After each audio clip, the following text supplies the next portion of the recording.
नमस्कार। आज हम जैन धर्म और महावीर स्वामी के बारे में थोड़ी गहराई से बात करने वाले हैं। तो देखते हैं वो इस प्राचीन परंपरा पर क्या रोशनी डालता है।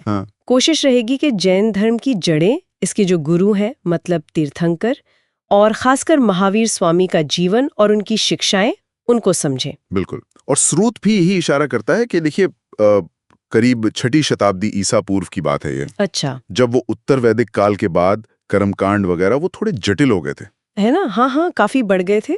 तो उसी माहौल में भारत में एक कह सकते हैं नई धार्मिक लहर सी आई और उसी में जैन धर्म जैसे मतलब सरल रास्ते सामने आए।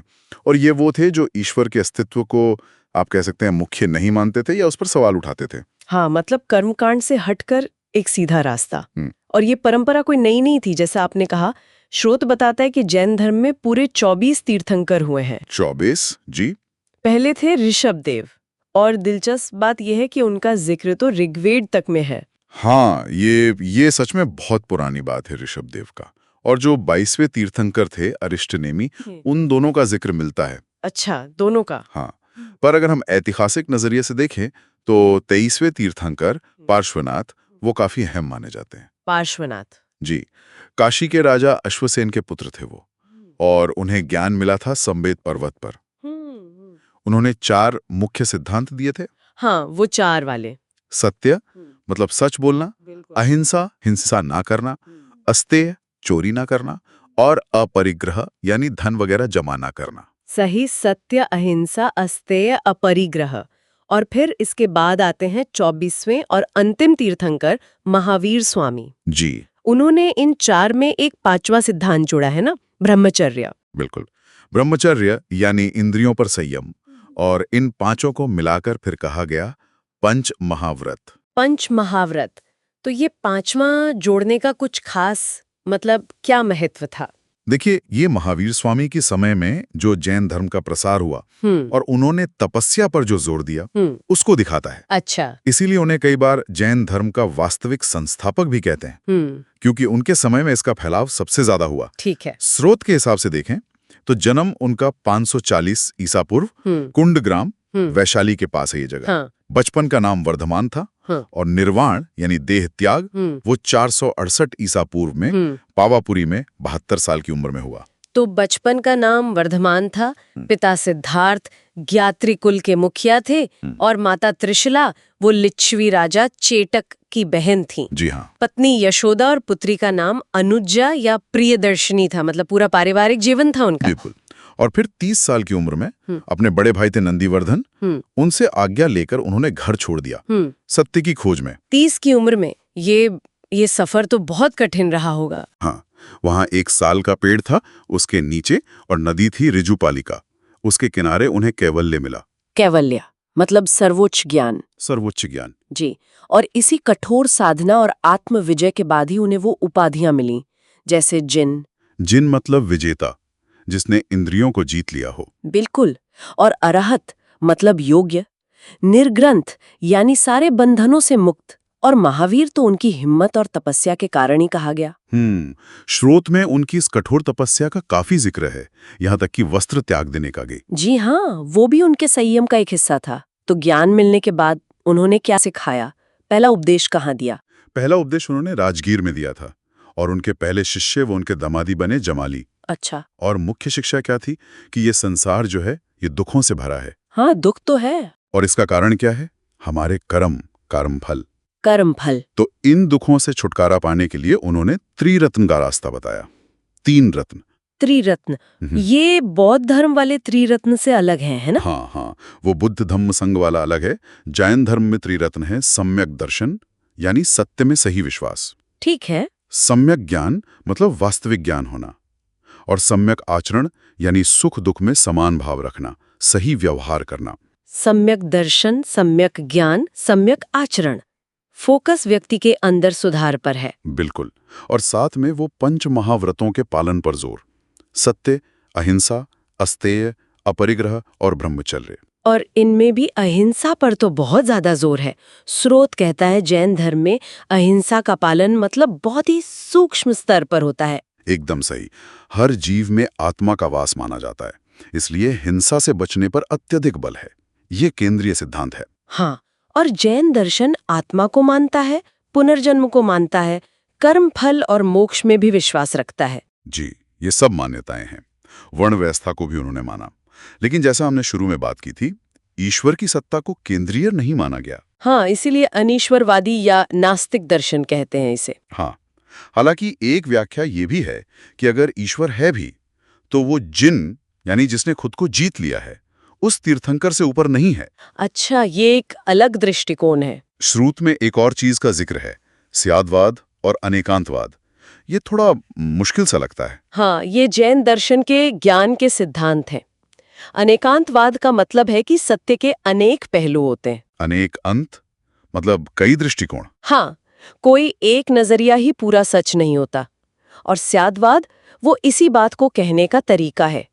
स्यात मतलब शायद या एक दृष्टि से। अच्छा, मतलब किसी भी बात को पूरी तरह हाँ या ना में नहीं कह सकते। बिल्कुल, ये विचारों में जो कट्टरता होती है उससे बचने का रास्ता है कि हर चीज को अलग अलग दृष्टिकोण से देखा जा सकता है।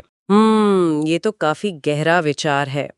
तो अगर हम संक्षेप में देखें, हमने जैन धर्म की प्राचीन जड़ों को समझा, 24 तीर्थंकरों की परंपरा को देखा जी, और खास तौर पर महावीर स्वामी का जीवन, उनकी वो कठोर साधना, ज्ञान प्राप्ति और फिर उनकी मुख्य शिक्षाएं पंच महाव्रत, त्रिरत्न और अहिंसा पर विशेष जोर। हाँ, और वो अनेकांतवाद और स्यादवाद जैसे दार्शनिक पहलू भी। हाँ, उनको भी हमने छुआ। बिल्कुल।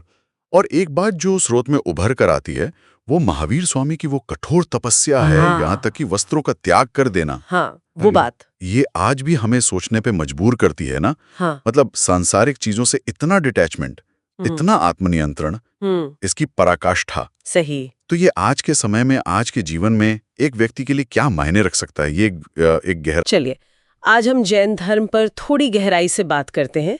हमारे पास जो नोट्स हैं उनके आधार पर कोशिश रहेगी कि इन स्रोतों से जो मुख्य बातें हैं उन्हें समझे।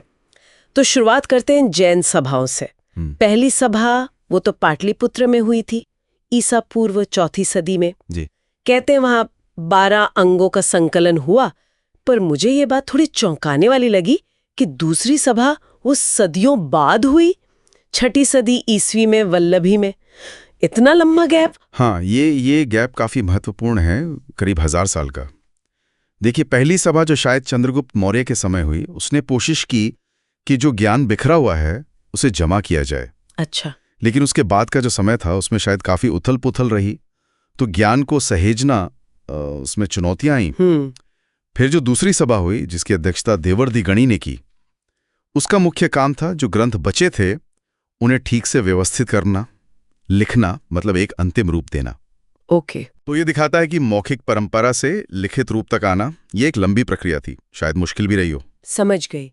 तो ये सभाएं ग्रंथों को सहेजने के लिए थीं, लेकिन इसी दौरान जैन समुदाय में भी तो विभाजन हुए। नोट्स में श्वेतांबर और दिगंबर का जिक्र है। बिल्कुल, ये 2 मुख्य शाखाएं बन गई। क्या है कि स्थूलभद्र के जो अनुयायी थे वो श्वेतांबर कहलाए, मतलब जो सफेद कपड़े पहनते हैं। हाँ, श्वेत वस्त्र। जी। और भद्रबाहु के अनुयायी दिगंबर। उनका मानना था कि जो सच्चे साधु हैं उन्हें वस्त्रों का त्याग कर देना चाहिए, मतलब दिशाएं ही जिनके वस्त्र हों। बिल्कुल, दिख ही अंबर। लेकिन ये सिर्फ कपड़ों का फर्क नहीं था, धीरे धीरे कुछ और मान्यताएं भी अलग हुईं। जैसे स्त्रियों की मुक्ति हो सकती है या नहीं, या फिर जो केवली हैं मतलब सर्वज्ञ, वो भोजन करते हैं या नहीं। ऐसे मुद्दों पर भी मतभेद सामने आए। अच्छा, और इन सब मान्यताओं का आधार, मतलब इनका साहित्य कैसा है?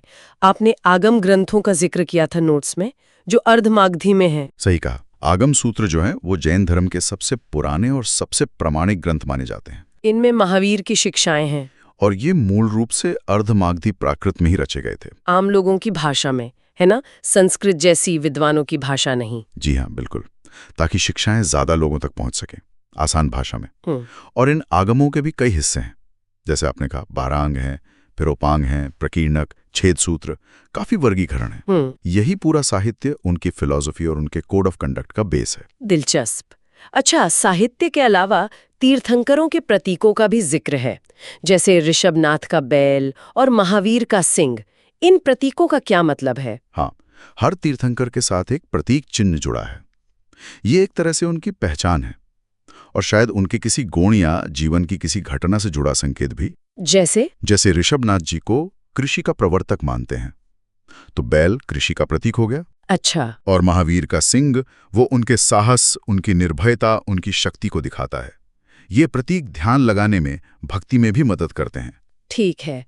और इन शिक्षाओं और प्रतीकों से जुड़े खास स्थल कौन से हैं? नोट्स में मथुरा, खजुराहो, माउंट आबू और श्रवण बेलगोला के नाम हैं। जी, ये सभी जगहें जैन इतिहास और कला के लिहाज से बहुत महत्वपूर्ण हैं। मथुरा वो कुषाण काल में जैन धर्म का एक बड़ा सेंटर था। खजुराहो में हिंदू मंदिरों के साथ साथ बहुत सुंदर जैन मंदिर भी हैं। हाँ, वो तो है। और माउंट आबू के दिलवाड़ा मंदिर, वो तो संगमरमर की नक्काशी के लिए दुनिया भर में फेमस है। और श्रवण बेलगोला, वो कर्नाटक में है ना? हाँ, श्रवण बेलगोला कर्नाटक में, वो तो बहुत ही खास है। वहाँ भगवान बाहुबली, जिन्हें गोमतेश्वर भी कहते हैं, उनकी बहुत ऊंची एक ही पत्थर से बनी मूर्ति है। हाँ, वहीं पे वह महामस्तकाभिषेक होता है ना?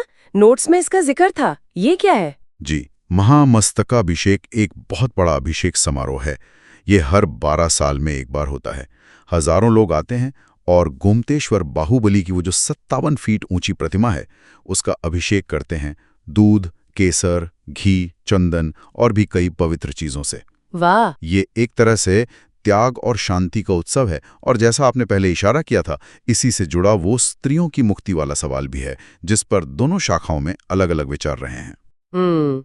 ये उस समय की सोच को भी दिखाता है। बिल्कुल। तो अगर हम इन सब चीजों को एक साथ देखें, सभाएं, शाखाएं, साहित्य, प्रतीक, ये स्थल, तो इन स्रोतों से क्या सार निकलता है? मतलब निचोड़ क्या है? देखिए, सार यही है कि जैन धर्म एक बहुत ही व्यवस्थित, मतलब सिस्टमैटिक और गहरी फिलोसॉफिकल जड़ों वाली परंपरा है। इसमें इतिहास भी है, सिद्धांत भी हैं, ज्ञान को सहेजने पर बहुत जोर रहा है, जैसे सभाओं और आगम साहित्य से पता चलता है। हाँ। सिद्धांतों को स्पष्ट किया गया है, जैसे शाखाओं के बनने से या प्रतीकों के जरिए, और फिर अपनी आस्था को कला में, मंदिरों में व्यक्त किया गया है। सही। तो ये सारी जानकारी मिलकर एक बहुत जीवंत और लगातार विकसित होती हुई परंपरा की तस्वीर बनाती है। बहुत खूब। और आखिर में एक सवाल शायद छोड़ा जा सकता है सोचने के लिए कि ज्ञान और परंपरा को सदियों तक इतने अच्छे ढंग से सहेजने के जो ये पुराने तरीके थे, उनसे आज की इस डिजिटल दुनिया में हम क्या सीख सकते हैं? दिलचस्प सवाल है। या फिर ये सोचना कि मुक्ति जैसे इतने गहरे विषय पर अलग अलग मत होना, ये उस समय की बौद्धिक सोच की जीवंतता के बारे में क्या बताता है?